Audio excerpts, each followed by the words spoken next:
जय भीम साथियों, हम में से ज्यादातर लोग डॉक्टर बी.आर. अम्बेडकर और गांधी जी के बीच वैचारिक मतभेदों के बारे में काफी कुछ जानते हैं। हालांकि बहुत कम लोग यह जानते होंगे कि डॉक्टर अम्बेडकर और भारत के पहले प्रधानमंत्री पंडित जवाहरलाल नेहरू के बीच किस तरह के मतभेद थे।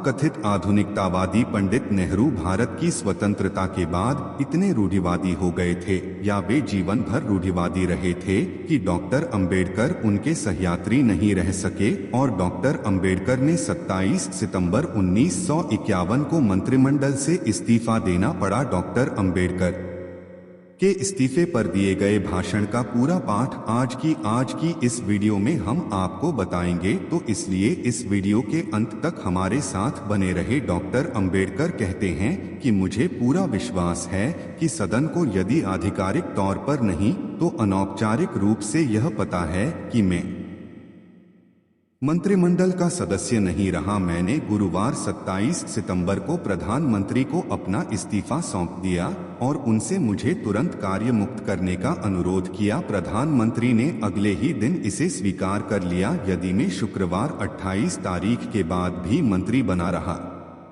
तो ऐसा इसलिए हुआ क्योंकि प्रधानमंत्री ने मुझसे सत्र के अंत तक पद पर बने रहने का अनुरोध किया था।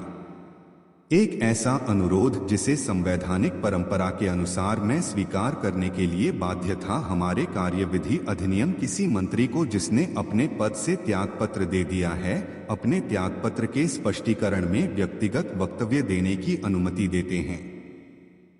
मेरे कार्यकाल के दौरान मंत्रिमंडल के कई सदस्यों ने त्यागपत्र दिया है। हालांकि त्यागपत्र देने वाले मंत्रियों द्वारा वक्तव्य देने के मामले में कोई एकरूपता नहीं रही है।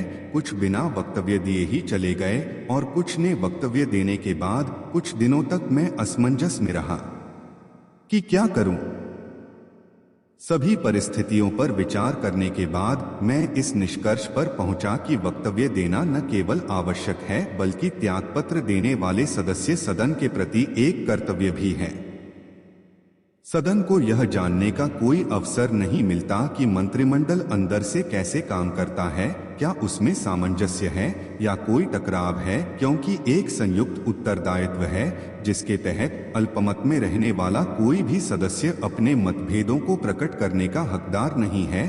परिणामस्वरूप सदा यह सोचता रहता है कि मंत्रिमंडल के सदस्यों के बीच कोई टकराव नहीं है, जबकि वास्तव में टकराव मौजूद है। इसलिए सेवानिवृत्त होने वाले मंत्री का यह कर्तव्य है कि वह सदन को एक बयान देकर सूचित करें कि वह क्यों जाना चाहते हैं और क्यों वह आगे संयुक्त उत्तरदायित्व नहीं निभा पा रहे हैं। दूसरी बात, अगर कोई मंत्री बिना कोई बयान दिए चला जाता है तो लोगों को शक हो सकता है कि मंत्री के आचरण में कुछ गड़बड़ है, चाहे वह सार्वजनिक रूप से हो या निजी तौर पर। मेरा मानना है कि किसी भी मंत्री को इस तरह के संदेह की गुंजाइश नहीं छोड़नी चाहिए और बयान ही इसका एकमात्र सुरक्षित रास्ता है। तीसरा हमारे अखबार है। कुछ के पक्ष में और कुछ के खिलाफ उनका सदियों पुराना पूर्वाग्रह है। उनके फैसले शायद ही कभी गुण दोष के आधार पर होते हैं। जब भी उन्हें कोई खाली जगह मिलती है वे इस्तीफे के ऐसे आधार बताकर उस खालीपन को भरने की कोशिश करते हैं जो असल में होते नहीं बल्कि उनके पक्षधरों को बेहतर और विरोधियों को बुरा दिखाते हैं। ऐसा ही कुछ मेरे मामले में भी हुआ है।